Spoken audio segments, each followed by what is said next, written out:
പുണ്യ ഫലസ്തീനിൻ ജനതയ്ക്കു വേണ്ടി. ഫലസ്തീൻ ജനത മൂന്നിനക്കുകളുടെ ജീവിക്കുന്ന ഇരകൾ.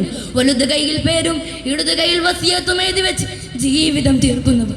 ഭൂമിയിൽ മോഹം തിന്നു ജീവിക്കുന്നവർ. മൗനം കൊണ്ട് മുറിവണക്കുന്നവർ. ഒരു നൂറ്റാണ്ടിലേറെയായി ഫലസ്തീൻ ജനത കരയുകയാണ്. സൈനിസത്തിന്റെ കരാളഹസ്തങ്ങൾ ഖുദ്സിന്റെ ജനതയെ ഉന്മൂലനം ചെയ്യാൻ വേണ്ടി ഒരുമ്പിട്ട് ഇറങ്ങിയിരിക്കുകയാണ്. ഗാസയുടെ പരിപാവന മണ്ണിൽ കൂട്ടം കുരുതി തുടർന്നു കൊണ്ടേയിരുന്നു. ഖുദ്സിന്റെ മണൽ ഭൂമി ചൂടുനീരാൽ കുതിർന്നോര കഥനത്തിൻ കഥനങ്ങൾ പറഞ്ഞിടട്ടെ. ഖുദ്സിന്റെ മണൽ ഭൂമി ചൂടുനീരാൽ കുതിർന്നോര കഥനത്തിൻ കഥനങ്ങൾ പറഞ്ഞിടട്ടെ. കരളുള്ള കറുത്തോരായി ഇസ്രായേൽ പട്ടാളത്തിൽ കനിവില്ല കഥനങ്ങൾ നിവർത്തിടട്ടെ.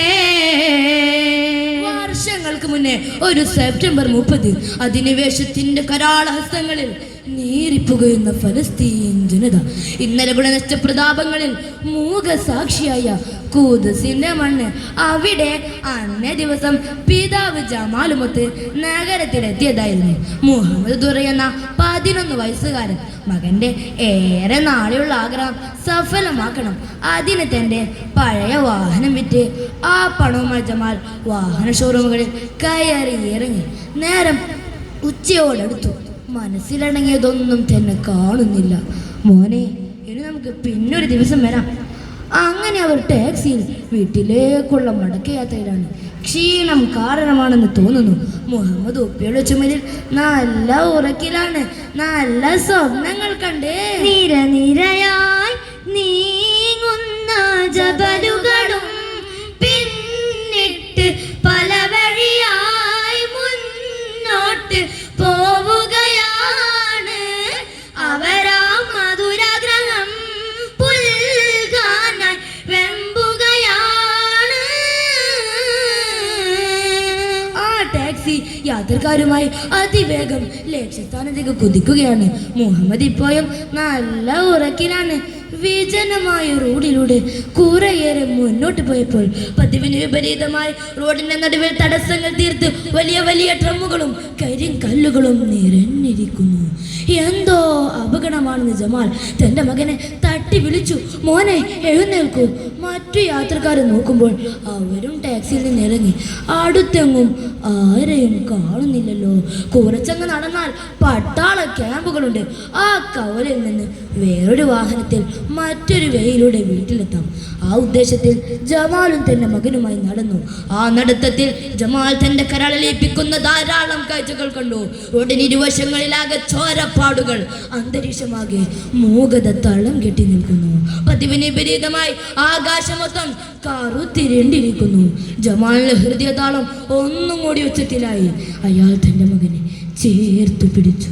അങ്ങനെ പതിയെ പതിയെ നടന്നു കവലയിലെത്തിയതും വെടിയുതിരുന്നു. നീലക്കാതെ വഴിമറയുന്നു.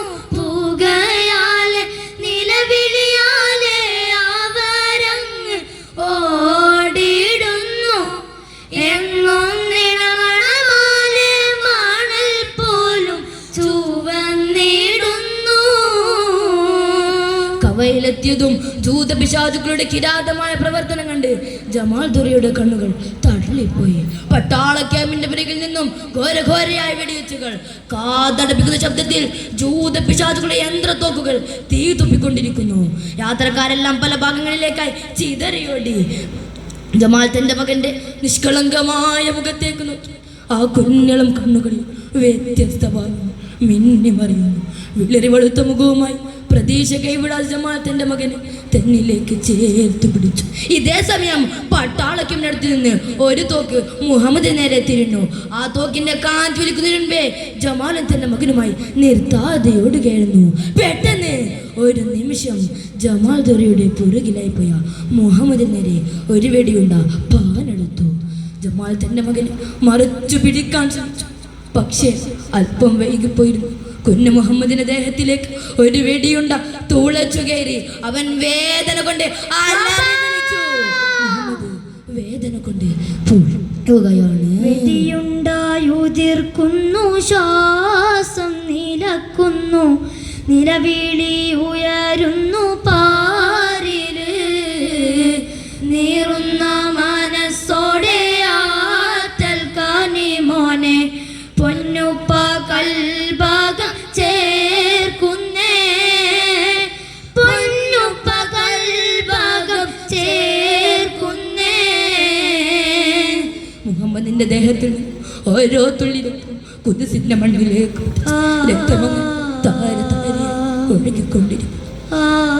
തന്റെ നിഷ്കളങ്കമായ മുഖത്തേക്ക്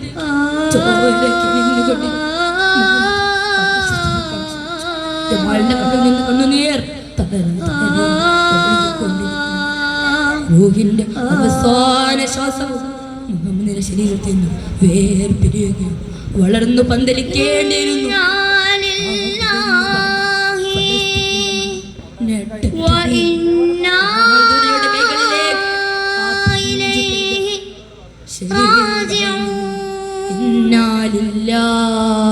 കരളേ, കരളിൻ്റെ കരളേ,